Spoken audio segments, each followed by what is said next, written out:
And in the end, it's all about appeal.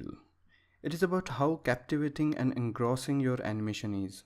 All the principles and compositional and design skills come into this. The way you use harmony in BG, character, objects, and create a consolidated picture. In the end, it has to just look good.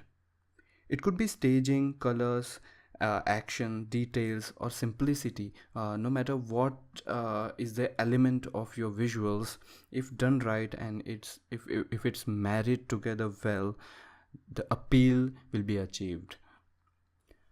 Appeal is what you get if you follow and use all the principles, combine them together, and make one hell of a visual. Appeal is not so much of a working principle but a byproduct, but a result of all the principles coming together. I hope this course was helpful for you. I hope all the principles that I've covered will prove to be useful in your animation. Thanks a million for joining the course. Watch out for the next one. Thank you.